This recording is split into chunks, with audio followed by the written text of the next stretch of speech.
Hello and welcome to a red hot Mandalika, where we've just witnessed a red hot Q2 session filled with drama, filled with stories. Welcome to Inside the Paddock. Jack Appleyard here, try and bring you up to speed with everything that's just happened. In case you did miss a fascinating Q2 session that saw this man over here, the number 89 of Jorge Martin, the World Championship leader, of course, by 24 points, taking a dominant pole in the end, just under half a second clear of Marco Bezzecchi, who, would you believe it, 2 minutes before the checkered flag was on the floor at turn 16, the penultimate corner, picked it up, started his final flying lap, managed to slot it into the middle of the front row. What a performance from the Italian. It looked as though it was all over for him, but he dug deep right at the end to get at least marginally close to what Martin was able to do. We nearly saw a historic very first 1:28 lap time. Reminder, before we came here for the weekend, the outright lap record, the fastest ever lap, was a high 1:29. He smashed well over 3/4 of a second of it, which he admitted in Parc Ferme just then, that even surprised him. So the 89 will line up on top spot in pole position alongside him, the 72 of the Pertamina Enduro VR46 rider, Marco Bezzecchi. Joining them on the outside of that front row of the grid, Pedro Acosta, who again has worked absolute wonders with that RC16 to be able to slot himself onto the front row of the grid. The other Pira Mobility Group machines, the other KTMs, all failed to get out of Q1. A rear brake issue for Brad Binder sees him a long way down the grid. Jack Miller failed to get out. Augusto Fernandez failed to get out. They're on rows 5, 6 and 7. Meanwhile, the incredible Acosta is up there in third, doing magical things once again. KTM have clearly got the rider now. He is one of the best in the world. You cannot deny that, Pedro Acosta.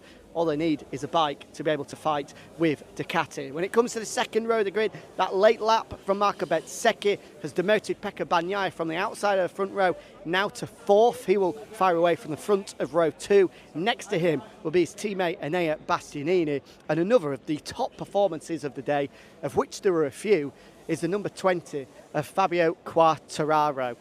Fabio was already confirmed as going through into Q2 automatically after his performance yesterday afternoon, and he backed it up again. Second row of the grid, the first time that the Frenchman has been on the front 2 rows of the grid for a Grand Prix since we were here 12 months ago, the 2023 Indonesian Grand Prix. A long way it has been for the Frenchman, but positive signs down here at Yamaha that they are making real progress. Quartararo was quick in Misano. Team manager Maio Meregali saying it was a bench test this weekend. They've done a lot of testing miles at Misano. This a brand new venue that they know that they can be fast at, but Quartararo so far has done the business. 6 for him. What a top job. Another of the top performances coming the way of LCR Honda's Johan Zarco. He will front row number 3 of the grid. What a ride that is from the number 5. Managed to get through Q1 for the first time. No Honda has done that all year. They've had one Q2 appearance. That came at Aragon when he was in the top 10 on Friday afternoon. But he was able to not only get through into the top 2, but top that Q1 session to be able to go through into Q2 and then eventually secure a spot on the front of row 3 of the grid. As we see Fabio Di Gianantonio here, he will be joining him on row number 3 of the grid. Good performance from Fabio, was inside the top 10 automatically, digging deep yesterday despite his injury issues, and then did a good job today to be there and puts himself in with a good chance of fighting for a good result later today. So he signs some of the autographs before then dipping into the data tent behind us here, where there's plenty of laptops, plenty of people hoping to try and find that all-important 10th of a second that will see Fabio fighting for the podium in a few hours' time. Reminder, 3 o'clock local time as ever is when it will be lights out for the Tissot Sprint, our 15th of the year. As we see Didier eventually making his way into this tent after signing this gentleman's back. Plenty of photos as well. Admiring the footwear as usual. Didier looking good as he pops into there and begins his work to try and find those also valuable 10th of a second, as we see a hot and sweaty but a relieved Marco Bezzecchi. Here is Bez. Let's grab a word with him, shall we? Looks as though he's cooled off after an incredible performance. Flip-flops on. Marco, that was a pretty good job. Sorry, but in topless I don't like to make interviews. No problem, no problem. We'll let you go, we'll let you go. Of course, he's just fresh out of the ice bath. Would prefer to have his team clothing on, which is no problem whatsoever, but I can understand why he hasn't got his top on. Fresh from diving into the ice bath. In fact, let me see if we can find it round here and just show you how the guys are cooling off at the end of a session. They're being pretty inventive. Some of them have brought sort of blow-up paddling pools that you might see kids use during the summer.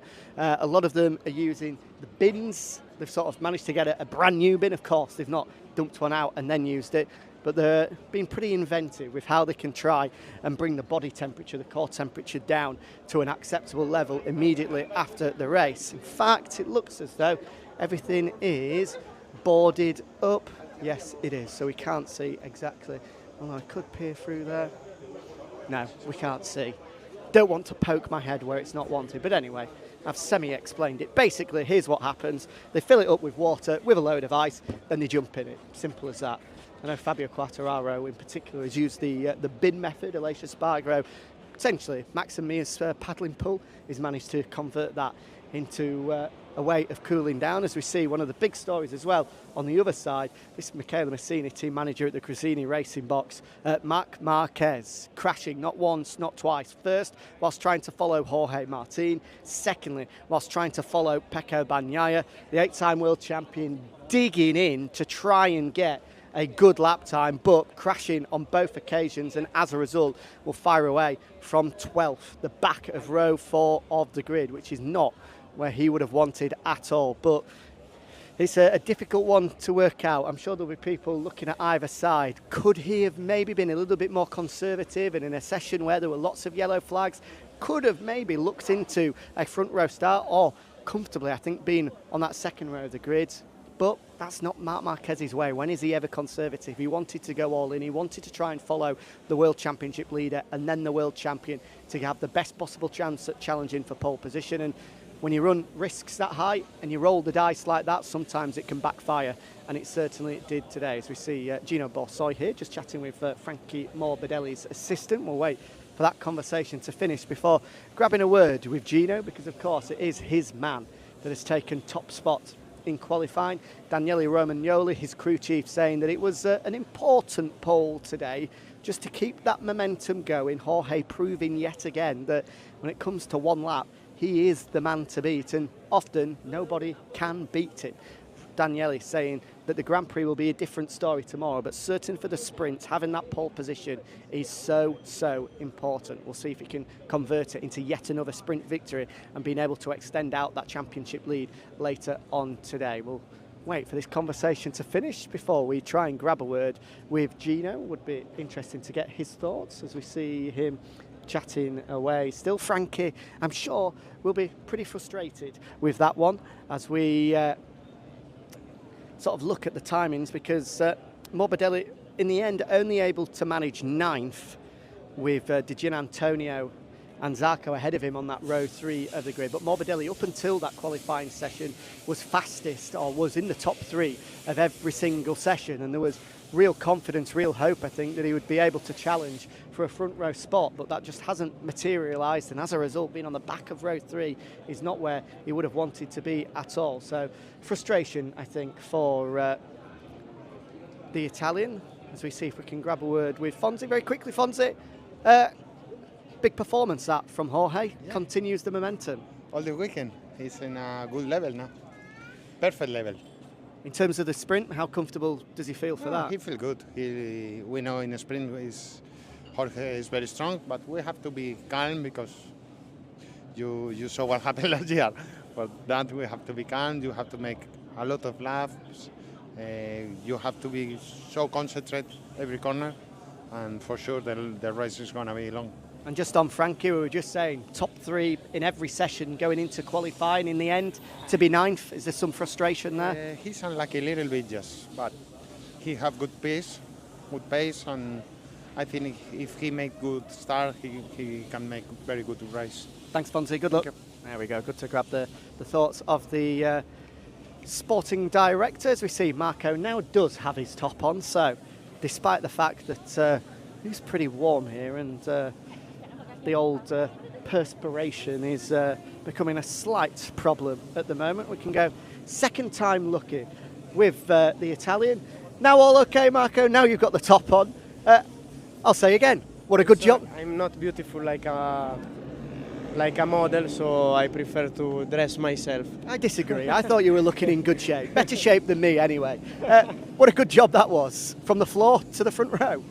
Yeah, it was a strange session because I didn't expect, to be honest, to be in the first row after the crash that I had.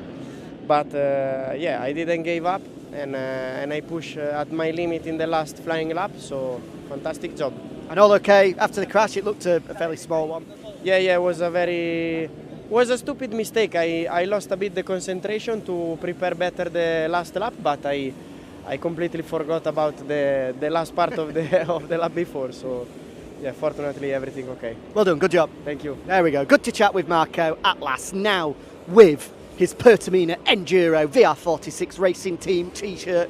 Important that he has it on because, of course, this is the Pertamina Indonesian Grand Prix. There we go. We've spoken to Fonzie as part of the pole man's team, spoken to the man second on the grid, fully up to date with everything that's just gone down in qualifying. You are now ready to enjoy the Tissot Sprint later today, which I think is going to be a good one. Thanks for joining us. We'll see you on Friday in hopefully slightly cooler conditions at the Motegi circuit in Japan. See you then.